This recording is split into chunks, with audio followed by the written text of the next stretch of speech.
Al analizar la historia encontramos países como Rusia o China que han intentado erradicar el cristianismo de una forma muy agresiva, pero que no lo consiguieron. ¿Pasará lo mismo con Europa?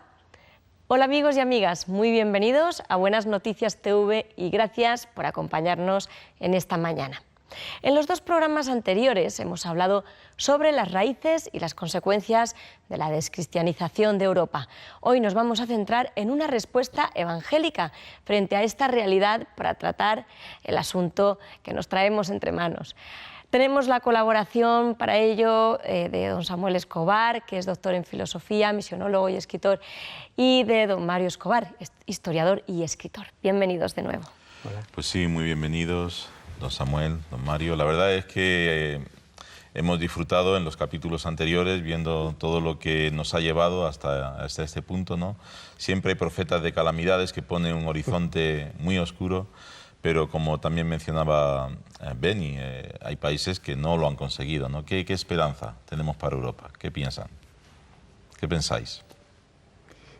En la medida en que con honestidad se reconoce los orígenes de lo que ahora se consideran valores, como por ejemplo el tema de derechos humanos.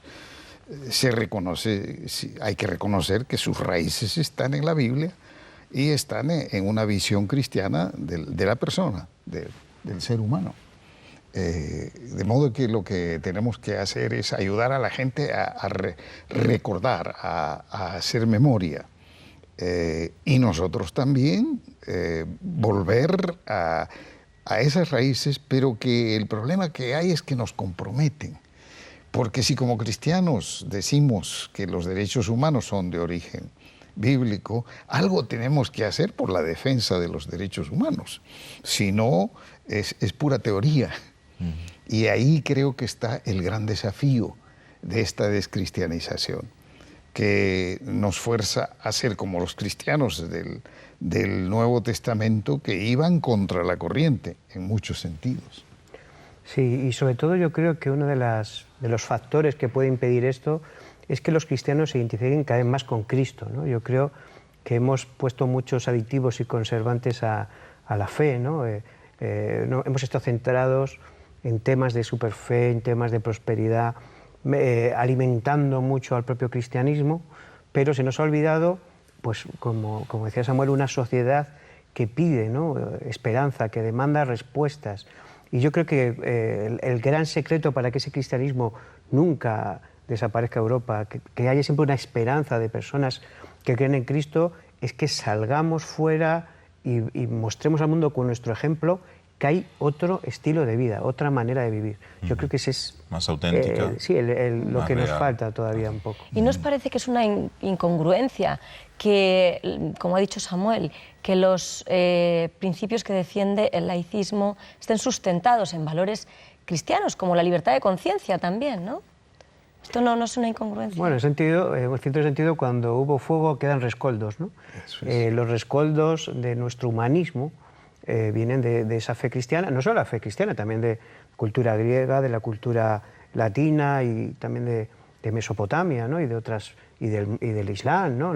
Tenemos un poco elementos de todas partes, ¿no? Pero muchos del cristianismo, y queda todavía pues, lo que queda al final del fuego, ¿no? Lo malo es que cuando no se vuelve a avivar el fuego se termina por apagar, ¿no? Y aunque quede eso en la sociedad, esos derechos humanos, nos damos cuenta, incluso en la Europa que vivimos, ¿no?, una Europa inmersa en la crisis, que cada vez importa menos el individuo y más los mercados, las finanzas, el Estado, ¿no? También creo que es importante tener una visión cristiana de la historia. El siglo XX ha sido el siglo de las peores barbaridades, de 2 guerras mundiales, el Holocausto, las matanzas de los gulags, etc. Y sin embargo, el siglo XX ha sido también el siglo en que la fe cristiana, el testimonio de Jesucristo, se ha hecho global. Y ahora la Iglesia ha crecido en el sur, donde antes era campo de misión. Ahí es donde están las mayorías cristianas hoy. Y lo interesante es que por el fenómeno de la migración, por ejemplo, tenemos la presencia de personas que vienen de ese cristianismo vigoroso y entusiasta en Europa. Solo que ahora esas personas vienen pues a cuidar ancianos, a limpiar casas, y a veces están, como los cristianos de la época de los Hechos, desde abajo, siendo misioneros y contribuyendo a, diríamos, reavivar un cristianismo cansado y con sentido de derrota que había. Es interesante lo de las diásporas, la diáspora china, africana, etc.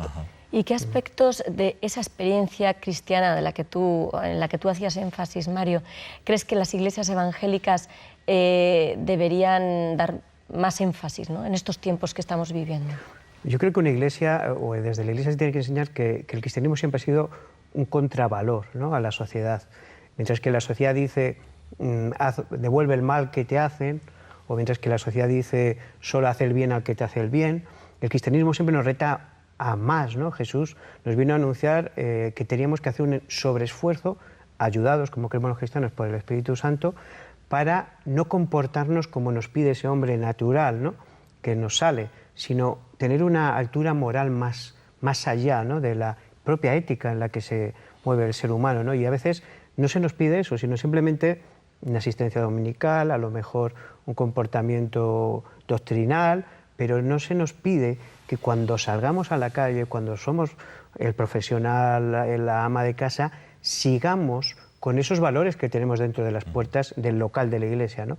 Y que seamos generosos, capaces de amar sin esperar nada a cambio y tener ese mensaje de Cristo hecho carne en nosotros, en la sociedad, ¿no? Un discipulado, diríamos, que llegue al carácter, que llegue al estilo de vida, ¿no? Y que eso no sea solamente algo intelectual, ¿no?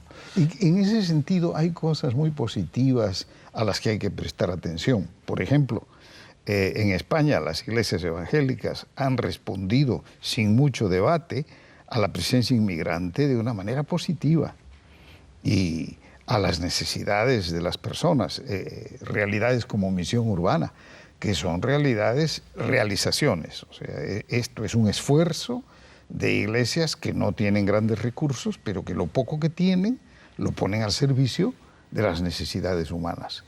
Y lo han hecho sin debatir, sin discutir el tema, sin fundamentalismo. Y eso entre españoles es difícil, ¿eh? Porque discutimos hasta la forma de poner... Y hay un elemento importante que debemos tener en cuenta a la hora de hablar de esta situación, ¿no?, de descristianización en Europa, y es que en España las iglesias evangélicas han crecido en los últimos 30 años un 500%. Hombre, las cifras suenan muy bien, ¿no? Pasa que partimos de una base muy chiquitita. Claro, pero bueno, la cuestión es, ¿podemos conformarnos con estas cifras que...? Hombre, yo creo que el crecimiento es muy positivo. En buena parte es por la inmigración, ¿no? Personas que vienen de todo el mundo, no solo de América Latina, de África, de Asia, China, de otros sitios, y que se están integrando en las iglesias.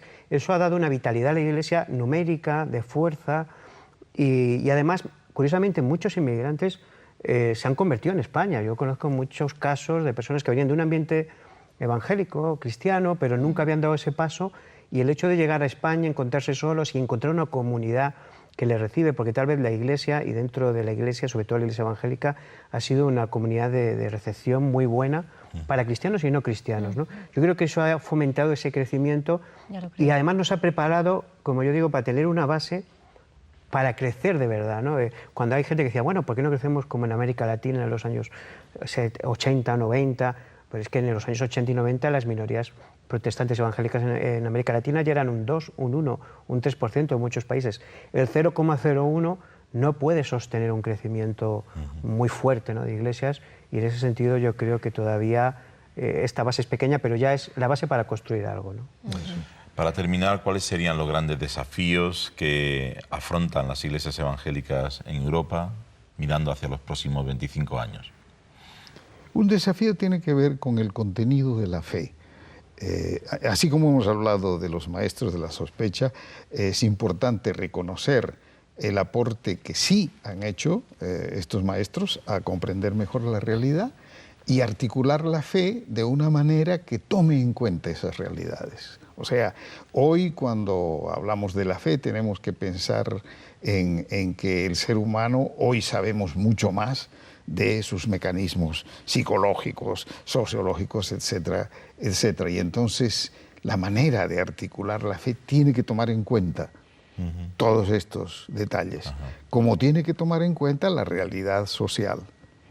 Ese es un trabajo importante, cómo responder desde la fe a las preguntas que sí hacen las nuevas generaciones. Sí, yo creo que además una de las cosas que nos vamos a encontrar, y ya empezamos a notarlo, va a ser un crecimiento en la intolerancia hacia el cristianismo. El cristianismo cree en valores absolutos y en una sociedad cada vez más relativa va a haber momentos en los que vamos a tener que luchar contra eso dialécticamente y vamos a estar perseguidos en cierto ámbito, ¿no? Y luego dentro de la propia Iglesia hay una serie de corrientes, movimientos que la están minando, ¿no? No me refiero a la evangélica en concreto solo, sino a la anglicana, a la luterana, a otras muchas. Por ejemplo, es el tema de la homosexualidad, la tendencia, cómo la Iglesia tiene que comportarse ante el fenómeno de la homosexualidad u otros fenómenos sociales más recientes, ¿no? Esa división interna puede llegar a ser tan dura que algunas denominaciones, y lo estamos viendo ya, se dividan y que algunas lleguen a desaparecer, pero también surgirán otras nuevas, ¿no? Entonces, en ese sentido, yo creo que siempre el dinamismo del cristianismo y del protestantismo en concreto hace que nuevos hombres que buscan a Dios sean capaces de, al ver la necesidad de la sociedad, generar nuevas respuestas, ¿no? En base a la Biblia. Desde aquí hacemos un llamado a las nuevas generaciones para que sean capaces de encontrar esas vías de reforma para dar respuesta a esta nueva Europa, ¿no? que queremos construir entre todos. Pues muchas gracias por vuestra participación y colaboración, y aún nos queda un capítulo. La semana que viene seguiremos. Gracias. Terminamos ya por hoy, pero antes de despedirnos queremos dejaros con una nueva pregunta para el Facebook, y es la siguiente: ¿cuál es nuestra responsabilidad más urgente como cristianos para mantener viva la fe en Cristo en Europa? Entra en el Facebook de Buenas Noticias TV y escribe tu respuesta, deja tus comentarios también si lo deseas.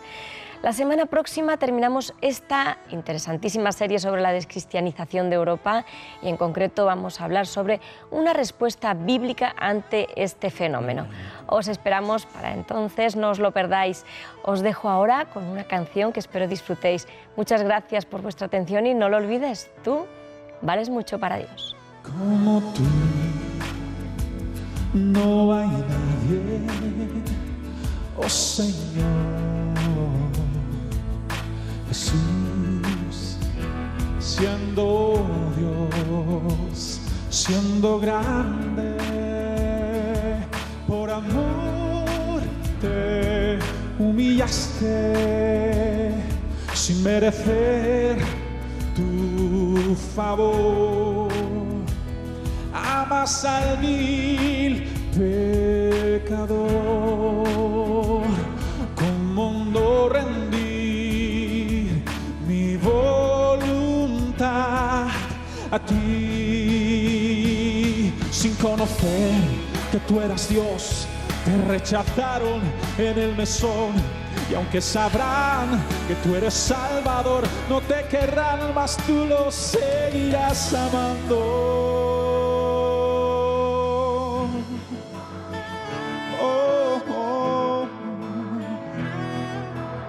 Nos sigues amando, Señor. Grande es tu amor. Como tú no hay nadie, nadie, Jesús.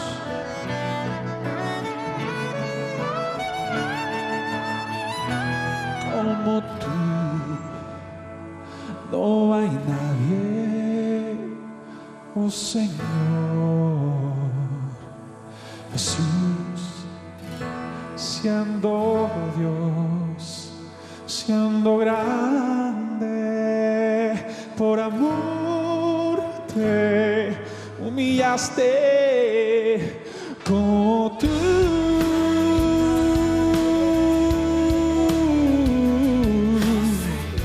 Oh Señor Jesús, siendo Dios, siendo grande, te humillaste sin merecer tu favor. Amas al vil pecador, como no rendir mi voz.